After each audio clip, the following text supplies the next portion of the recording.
प्रिय विद्यार्थियों, तो बेटा पिछली वीडियो में हम एक्सरसाइज 1.4 का इंट्रोडक्शन पार्ट 1 के बारे में हमने पढ़ा था। तो उसमें हमने वेन डायग्राम के बारे में हमने स्टडी किया था और उसमें अब जो हमने स्टार्ट किया था बेटा ऑपरेशन ऑफ सेट जो स्टार्ट किया था उसमें यूनियन के बारे में पढ़ चुके थे। अब मैं इस पर फिर रिकॉल कर देता हूँ।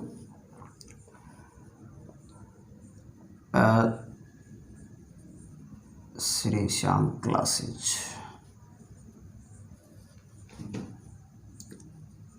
Class 11th chapter first sets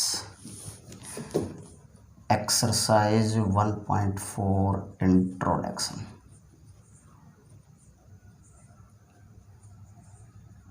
part 2। देखो बेटा पिछली वीडियो में हमने यूनियन ऑफ सेट के बारे में पढ़ चुके थे और अब जो हम नया टॉपिक जो पढ़ेंगे operation of set. Operation of set हमने पिछली वीडियो में हमने जो टॉपिक चल रहा था हमारा ऑपरेशन ऑफ सेट उसमें यूनियन ऑफ सेट के बारे में हम पढ़ चुके थे। अब जो बात करेंगे हम उसमें सेकंड जो है इंटरसेक्शन ऑफ सेट होगा। ठीक है, अब देखो इंटरसेक्शन ऑफ सेट को हम वेन डायग्राम से भी समझ लेते हैं, उसके डेफिनेशन से भी समझ लेते हैं, उसके मैथमेटिकल रिप्रेजेंटेशन से भी उसको समझ लेते हैं और एग्जाम्पल से भी समझ लेते हैं। ठीक है, तो बारी बारी से हम उसको समझ लेते हैं। बेटा होता क्या है, इसकी जो डेफिनेशन कहती है two set A and B are should be intersection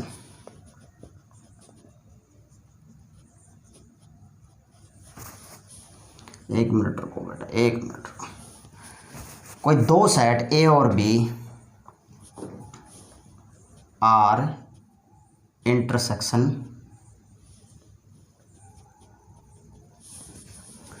उनका इंटरसेक्शन कब होगा, व्हेन कॉमन एलिमेंट फाउंड या कॉमन एलिमेंट फाउंड अगर हमें मिले from set A and set B. ठीक है बेटा, दो सेट का इंटरसेक्शन कब होगा, जब दोनों सेट में कॉमन एलिमेंट हमें मिले। Common element means same face के एलिमेंट। ठीक है, अब इसको हम डिनोट कर लेते हैं, it denoted by A intersection B. ठीक है, ए इंटरसेक्शन बी। अब इसका जो एक मैथमेटिकली रिप्रेजेंटेशन कैसे करेंगे वो उसको समझ लेते हैं। Mathematically set builder form X belongs to set A and X belongs to set B. इतनी बात समझ में आई बेटा, इसका ये मैथमेटिकल रिप्रेजेंटेशन है। ठीक है, चलो थोड़ा सा और आगे बढ़ते हैं।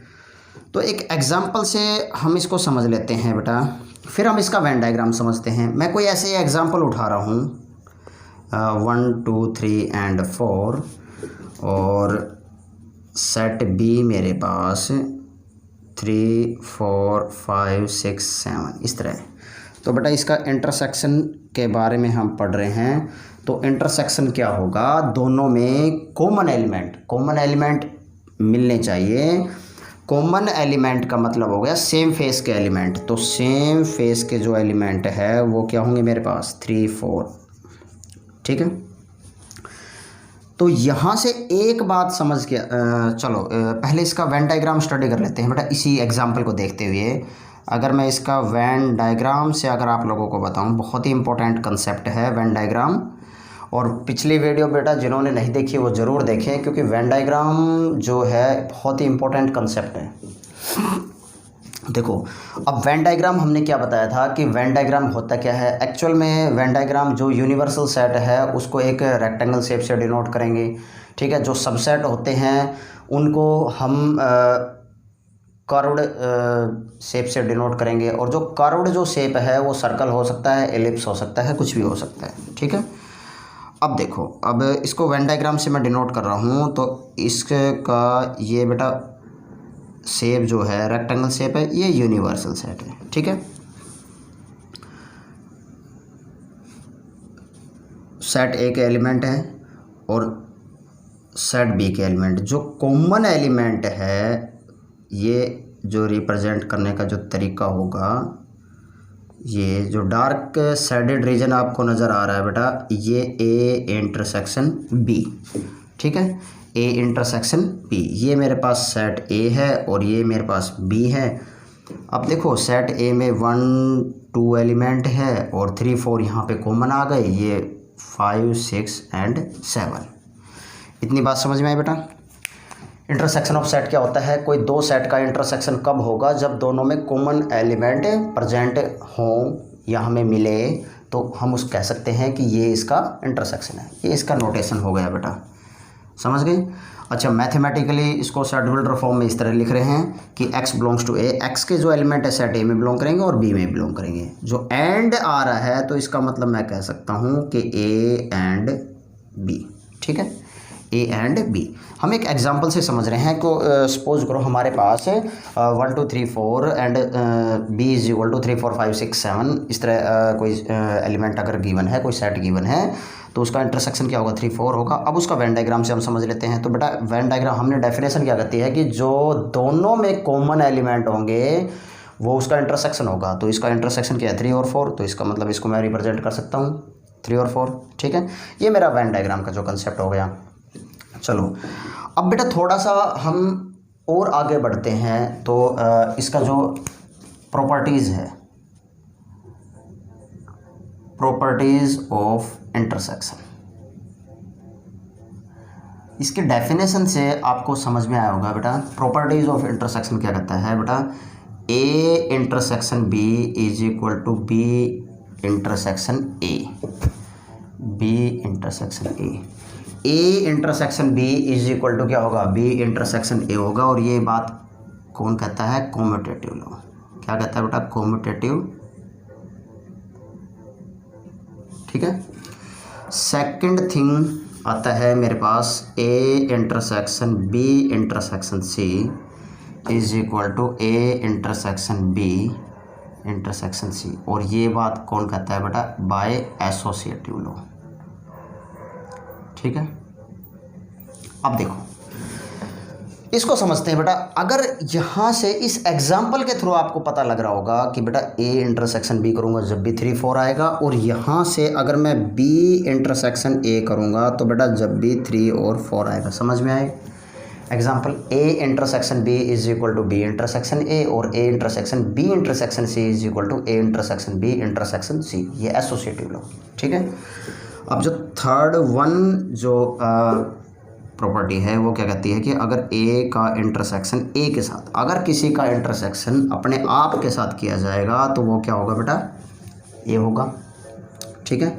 हम उसको एग्जांपल से समझ सकते हैं। कॉमन एलिमेंट होंगे बेटा, बहुत ही इजीली कंसेप्ट है। और ए इंटरसेक्शन 5, ठीक है, ये व्हाट क्या होगा? A intersection 5। तो अगर इसको एग्जांपल से समझ लेते हैं बेटा। अगर सपोज करो मेरे पास ये 1 2 3 एलिमेंट है और बी कोई सेट है जिसमें 5 एलिमेंट है, एक भी एलिमेंट नहीं है, तो कॉमन एलिमेंट कोई नहीं है, तो इसका मतलब ये क्या होगा बेटा?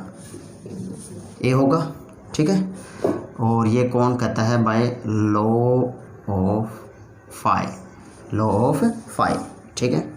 फिफ्थ जो प्रॉपर्टी है बेटा, ये क्या कहता है कि ए इंटरसेक्शन यूनिवर्सल सेट, ये मेरे पास क्या होगा बेटा? यूनिवर्सल, ठीक है। ये है मेरे पास यूनिवर्सल सेट। अब ये क्या होगा? व्हाट? तो एक एग्जांपल से बेटा, एग्जांपल से प्रैक्टिकली अगर मैथ को समझोगे तो वो आपके माइंड में इस तरह सेट हो जाएगा कि कभी नहीं भूल सकते उसको, ठीक है। तो बेटा यहाँ पे जो मैं ले रहा हूँ, सपोज करो 1 2 3 है और यूनिवर्सल जो है 1 2 3 4 ले लिया, ठीक है। यूनिवर्सल, ये यूनिवर्सल क्या होता है? सारे सेट को मिला के कंप्लीट एक सेट बनाना, यूनिवर्सल सेट हो गया, ठीक है। अब इनका इंटरसेक्शन करो बेटा, तो दोनों में कॉमन एलिमेंट क्या होंगे? कॉमन एलिमेंट मैं करूँगा ए इंटरसेक्शन यूनिवर्सल, तो 1 2 3 हो गया। ठीक है, तो ये किसको डिनोट कर रहा है बेटा, ये डिनोट कर रहा है सेट ए को, तो इसका मतलब मैं कह सकता हूँ ये ए के इक्वल होगा, और बाय लॉ ऑफ यू मतलब यूनिवर्सल। समझ में आई इतनी बात। तो बेटा जो हमने ऑपरेशन ऑफ सेट स्टार्ट किया था, उसमें जो पिछली वीडियो में हम यूनियन ऑफ सेट पढ़ चुके हैं, और इसमें हम पढ़ रहे हैं इंटरसेक्शन ऑफ सेट। ठीक है, अब जो इंटरसेक्शन ऑफ सेट जो है वो क्या कहता है, डेफिनेशन भी हमने समझ ली उसको, उसकी रिप्रेजेंटेशन नोटेशन भी हमने उसको समझ ली, मैथमेटिकली फॉर्मेट में उसको किस तरह रिप्रेजेंट करते हैं वो भी समझ लिया, एग्जांपल से समझ लिया, वेन डायग्राम से समझ लिया हमने, और प्रॉपर्टीज़ जो ये है ये प्रॉपर्टीज़ है। ठीक है, अब जो हम इस वीडियो को पॉज करो बेटा, नोट डाउन करो। ठीक है, फिर हम थोड़ा सा और आगे बढ़ेंगे और डिस्ट्रीब्यूटिव लॉ के बारे में पढ़ना चाह रहे हैं, उसका हम वेन डायग्राम के भी बारे में बात करेंगे, एग्जांपल से भी समझ लेते हैं उसको। ठीक है, तो बेटा इसको वीडियो को पॉज करो और इसको नोट डाउन करो।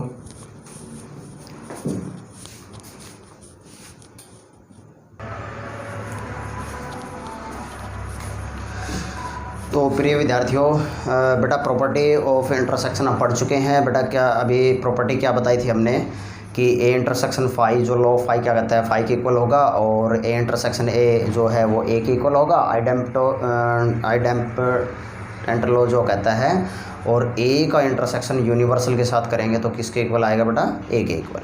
ठीक है, चलो अब थोड़ा सा बहुत ही इंपॉर्टेंट जो कंसेप्ट हम पढ़ने जा रहे हैं बेटा, डिस्ट्रीब्यूटिव लॉ के बारे में।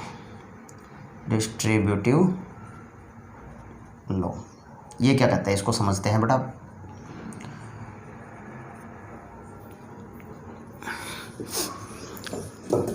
क्या कहता है कि A intersection B union C क्या होगा, A intersection B union A intersection C. ठीक है, A intersection B union C is equal to A intersection B union A intersection C. ठीक है, यहाँ यूनियन होगा तो यहाँ इंटरसेक्शन होगा, और यहाँ इंटरसेक्शन होगा तो यहाँ यूनियन होगा, इतना ध्यान रखना बेटा। ठीक है, अब देखो, अब हम इसको एक वेन डायग्राम से समझ लेते हैं, बाय वेन डायग्राम। क्या कहता है, सपोज करो मैं इसका पहले RHS लेके चल रहा हूँ। ठीक है, ये लेफ्ट हैंड साइड होगी, LHS है, और ये क्या है मेरे पास, RHS। ठीक है, तो RHS में क्या कर रहा है बेटा, A intersection B union A intersection C. इसको वेन डायग्राम से ड्रॉ करो। किससे ड्रॉ करो बेटा, वेन डायग्राम से।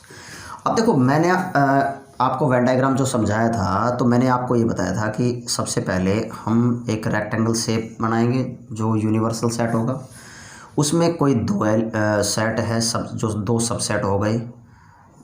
ठीक है, ये सेट ए हो गया और ये सेट बी हो गया, इसमें जो कॉमन होगा उसको ध्यान से देखना बेटा, मिस्टेक ना हो जाए, ये थोड़ा सा ध्यान रखना कि ये जो कंसेप्ट होगा ये ए इंटरसेक्शन बी हो गया। ठीक है, ये हमने डिनोट कर लिया। ठीक है, अब जो इसको भी हम एक रेक्टेंगल शेप से डिनोट कर रहे हैं बेटा, और ये सेट ए हो गया, और ये जो सेट है ये ए, और इसको मैं रिप्रेजेंट कर रहा हूँ सी से। ठीक है, और ये मेरे पास क्या होगा बेटा, यूनिवर्सल, तो इसमें कॉमन ये हो गई, जो ये जो कॉमन हो गया ये रिप्रेजेंट कर रहा है ए इंटरसेक्शन सी। अब मैं दोनों जो रिप्रेजेंटेशन है ए इंटरसेक्शन बी और ए इंटरसेक्शन सी, इन दोनों को कोलैप्स करता हूँ, मिक्स करता हूँ। तो मैंने दोनों को मिक्स किए। ठीक है, तो मिक्स करने के बाद मेरे पास जो सेट की जो रिप्रेजेंटेशन आती है वो क्या होती है बेटा, उसको समझ लेते हैं। देखो, इसमें थोड़ा सा आप चेंज देखना कि जो ए और बी सेट यहाँ पे है, सी थोड़ा सा उधर है। ठीक है, तो दोनों को अगर मैं कोलैप्स करता हूँ तो क्या नज़र आ रहा है बेटा आपको कि ये मेरे पास सेट ये हो गया, ये बी हो गया, और ये सेट क्या हो गया, सी हो गया। ठीक है, तो बेटा ये सेट ए है और ये सेट बी हो गया और ये सेट सी। अब ए और सी का इंटरसेक्शन हुआ था तो ये ऊपर वाली टर्म थी, ये वाली, ठीक है, जो सी में भी शामिल है। और ए और बी का जब इंटरसेक्शन करता हूँ तो बेटा ये भी आता है। ठीक है, तो इसका मतलब ये क्या कहलाएगा मेरे पास, A intersection B union A intersection C. समझ गए, समझ में आया बेटा। ये तो इसका लेफ्ट हैंड साइड हो गया ना, सॉरी राइट हैंड साइड। अब मैं इसका जो लेफ्ट हैंड साइड का कॉन्सेप्ट है वो रिप्रेजेंट कर रहा हूँ बेटा। पिछली वीडियो में बार बार रिपीट कर रहा हूँ क्योंकि बहुत इंपॉर्टेंट कंसेप्ट चल रहा है। यूनियन को ज़रूर देखें, यूनियन समझ में आएगा तो इंटरसेक्शन समझ में आएगा। ठीक है, तो बेटा इसमें क्या कह रहा है कि सबसे पहले एक बी यूनियन सी बनाओ। ये यूनिवर्सल सेट हो गया, ये बी हो गया और ये सी हो गया। तो बी यूनियन का कंसेप्ट क्या कहता है कि बी और सी जो भी एलिमेंट है बी और सी के, वो सारे एलिमेंट लिखो, लिख लिए, बी से भी लो और सी से भी लो, बट रिपीट जो एलिमेंट है वो सिंगल टाइम कंसिडर किए जाएंगे। तो इसका मतलब बेटा यहाँ से सारे एलिमेंट लिए जाएंगे। ठीक है, ये ले लिए। अब जो ये मेरे पास B हो गया और ये C हो गया, तो ये रिप्रेजेंट कर रहा है बेटा B यूनियन C को। ठीक है, अब मैं इसका जो इंटरसेक्शन करूँगा वो किसके साथ करूँगा, सेट A के साथ करूँगा। ठीक है, तो इसको एक एग्जांपल से भी हम समझ लेंगे। अब देखो, ये सेट हो गया मेरे पास A हो गया, और बेटा ये जो सेट हो गया ये C हो गया, और ये जो सेट हो गया ये B हो गया। तो ये A हो गया, ये B हो गया और ये C हो गया। ठीक है, अब देखो ये इन दोनों में कॉमन एलिमेंट थे, B यूनियन C था। ठीक है, अब इसका जो मैं इंटरसेक्शन A के साथ लूँगा, B यूनियन C के तो सारे एलिमेंट आएंगे। समझ लो इस के अंदर जो इससे उधर वाले सारे आ रहे हैं। ठीक है, उसका जो इंटरसेक्शन करूँगा तो वो यही तो एलिमेंट होंगे। क्या होंगे बेटा, यही तो होंगे। समझ में आया। तो ये कहता है बेटा A intersection B union C। ठीक है, अब एक एग्जांपल से समझ लेते हैं। ठीक है, सपोज करो मेरे पास अगर सेट ये दे रखा है 1 2 3 और सेट B दे रखा है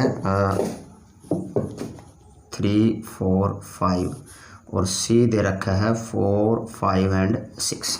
ठीक है, इसकी जो लेफ्ट हैंड साइड कहती है कि बेटा B यूनियन C लो। तो B यूनियन C, B के A और B के C के सारे एलिमेंट लिए हमने 3 4 5, रिपीट एलिमेंट एक टाइम लिए जाएंगे। तो ये हो गया मेरे पास, और इसका इंटरसेक्शन B यूनियन C के साथ करेंगे तो यूनियन ये हो गया, इसका इंटरसेक्शन इसके साथ करूँगा तो कोई 3 एलिमेंट आएगा। सपोज करो एक ही एलिमेंट आ रहा है 3। ठीक है, ये तो मेरे पास क्या कहता है बेटा LHS।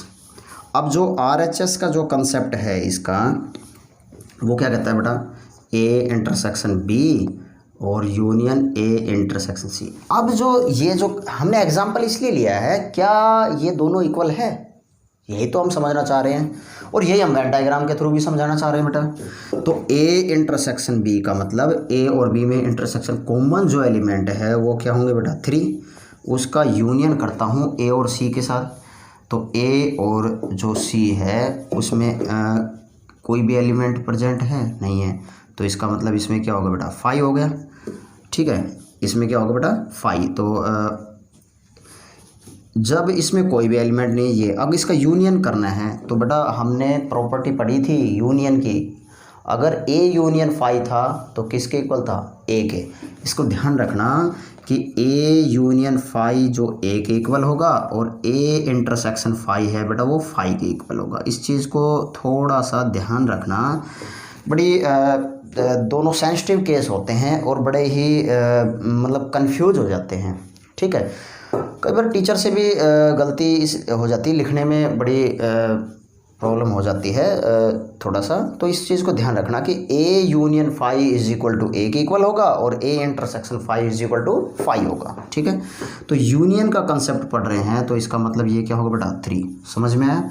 ये मेरे पास क्या है बेटा RHS, तो अब समझ में आया कि यहाँ भी 3 है यहाँ भी, तो इसका ये कॉमन समझ में आया बेटा, ये दोनों कॉमन है। ठीक है, ये कंसेप्ट मेरे पास क्या कह रहा है बेटा RHS का कंसेप्ट है, और जो ये कंसेप्ट है ये मेरे पास किस चीज़ का है बेटा LHS का कंसेप्ट है। इतनी बात समझ में आ गई, तो वीडियो को पॉज करो, एक बार उसका स्क्रीनशॉट ले लो।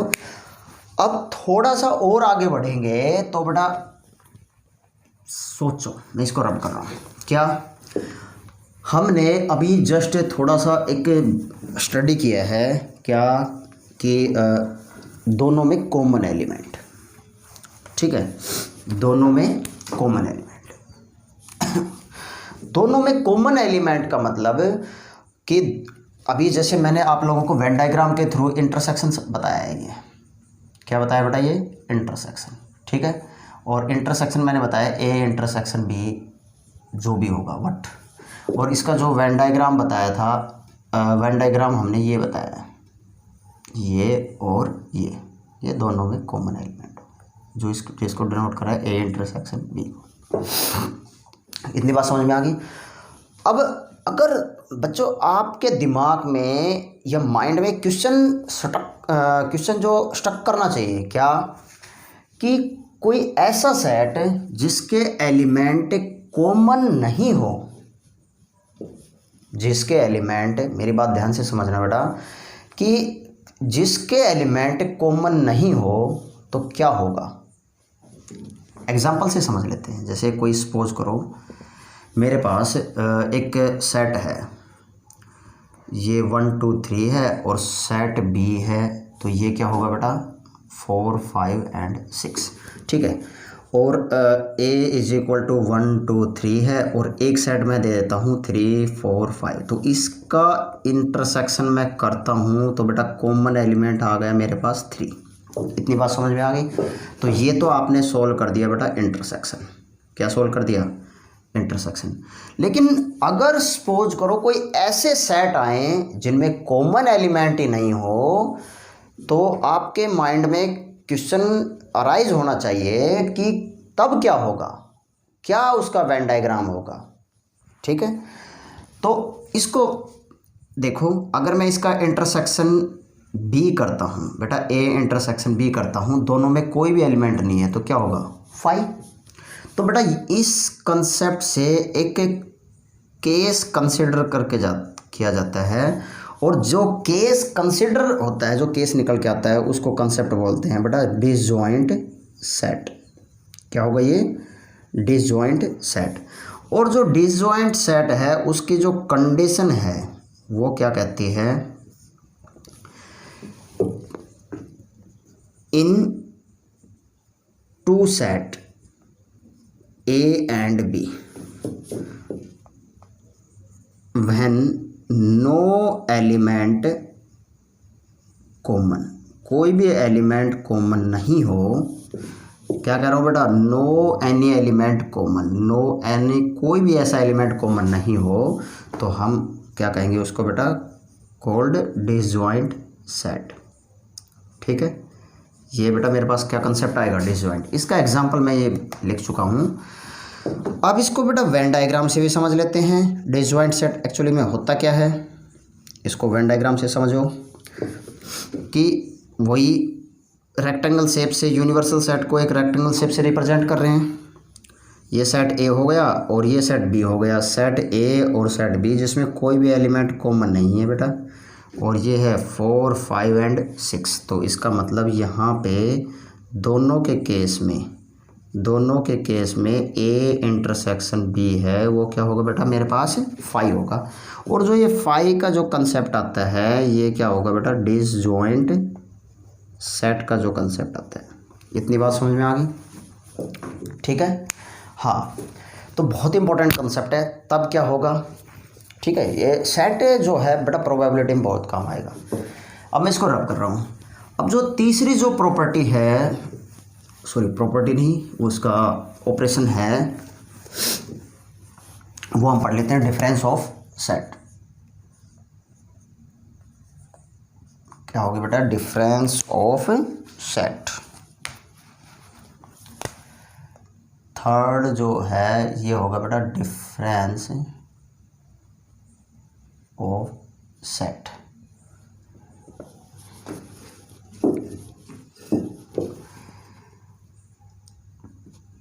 To set A and B in this order. दो सेट ऐसे ऑर्डर में हो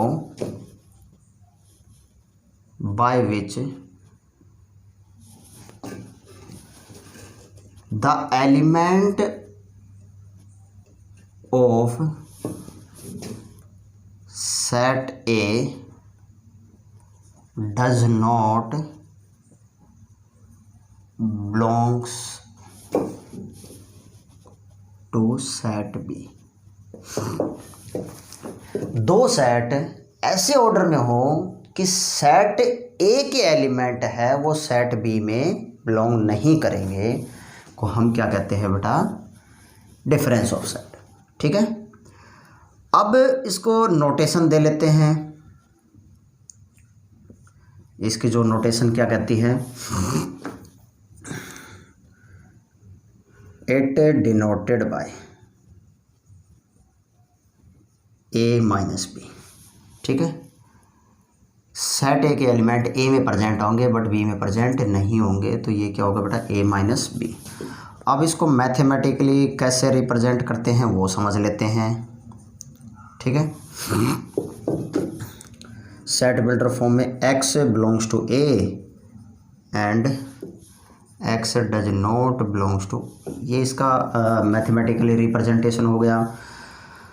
अब बेटा इसको एक एग्जांपल से समझ लेते हैं पहले, फिर इसका कंसेप्ट वेन डायग्राम से समझ लेंगे। बहुत ही इजी कंसेप्ट है, इजी वे से मैं आप लोगों को समझा रहा हूँ, तो मुझे लगता है कि बेटा समझ में ज़रूर आना चाहिए। 3 4 5 6। ठीक है, अब मैं इसका a माइनस बी है। अब a माइनस बी करते इसमें बेटा फोकस हमेशा a पे रहेगा। ठीक है, जिसमें से हम सब्ट्रैक्ट कर रहे हैं उस पे फोकस रहेगा, तो इट मीन्स 1 2 3 माइनस 3 4 5 6 फोकस इस पे रहेगा, इस पे उसी के एलिमेंट, इसमें फालतू एलिमेंट पड़े रहे हैं, हमें कोई मतलब नहीं है बेटा उनसे। ठीक है, तो 1 में से यहाँ 1 नहीं है तो इसका मतलब 1 आएगा, 2 नहीं है नहीं तो 2 आएगा, 3 है तो ये 3 कट हो गया, ये कट हो गया, तो इसका मतलब इसका जो क्या आ गया, a माइनस बी मेरे पास क्या आ गया बेटा, ये आ गया। ठीक है, अब इससे b माइनस ए समझ लेंगे बेटा। जब b माइनस ए करूँगा तो फोकस किस पे होगा बेटा, b माइनस ए पे होगा, तो इट मीन्स 3 4 5 6 1 2 3। ठीक है, अब देखो इस पे जो फोकस होगा तो 3 जो इसमें है ये कट हो जाएगा। ठीक है, और 4 है, इसमें 4 नहीं है तो ये 4 रहेगा, ये 5 रहेगा, 6 रहेगा। इस पे फोकस रहना चाहिए, मेन बात तो ये है बेटा, समझ गए, इस पे फोकस रहना चाहिए। तो अब यहाँ से एक बात समझ के आ रही है बेटा, ये एलिमेंट आ रहे हैं a माइनस बी करने पे, ये एलिमेंट आ रहे हैं, तो इसका मतलब a minus B not equal to B minus A. तो ये मैं कह सकता हूँ कि बेटा ये क्या होता है, डिसजॉइंट सेट होता है, समझ गए। हाँ, अब इसका वेन डायग्राम समझ लेते हैं बेटा। बहुत ही ईजिली कंसेप्ट है और इम्पोर्टेंट भी है। जब मैं बात करूँगा वेन डायग्राम में a माइनस बी के बारे में, तो ये यूनिवर्सल सेट हो गया, ये a हो गया और ये भी कॉमन एलिमेंट है, बट ये जो a है ये b है, तो ये जो सेट, ये पोर्शन क्या होगा बेटा, जो डार्क कर रहा हूँ ये सिर्फ यहाँ तक ही आएगा इसमें। ठीक है, इसमें ये ही पोर्शन आएगा, इसमें जो ये आएगा ये बेटा a माइनस बी होगा, और ये डिनोट कर रहा है a इंटरसेक्शन b को, और ये डिनोट कर रहा है b माइनस ए को। अब ये देखो कि सेट एंड वाइस वर्सा और लिख दो बेटा, इसमें हो सकता है। ठीक है, अब देखो सेट ए के जो एलिमेंट है a माइनस बी करने पे a माइनस बी, तो जो a में प्रेजेंट है वो b में प्रेजेंट नहीं है। ठीक है, डज नॉट बिलोंग्स टू, ये a माइनस बी, समझ गए।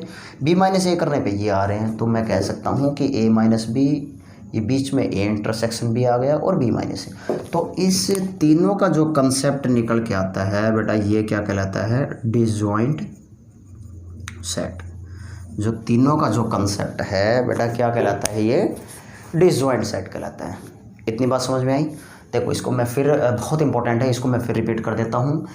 डिफरेंस ऑफ सेट क्या कहेगा कि बेटा दोनों जो सेट ए के एलिमेंट हैं वो ए माइनस बी करने पे सेट ए के एलिमेंट है जो फोकस उस पर रहेगा, बी पे फोकस नहीं रहेगा।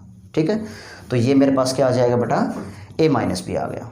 इतनी बात समझ में आ गई। सेट ए का मैं एग्जांपल से पढ़ लिया और क्या आ रहा है ये भी आप लोगों ने पढ़ लिया, वेन डायग्राम से पढ़ लिया। बी माइनस ए करने पे अलग नोटेशन हो रही है बेटा, ए माइनस बी अलग इंडिकेट कर रहा है, आपको अच्छी तरीके से दिख रहा होगा, और बी माइनस ए अलग इंडिकेट कर रहा है।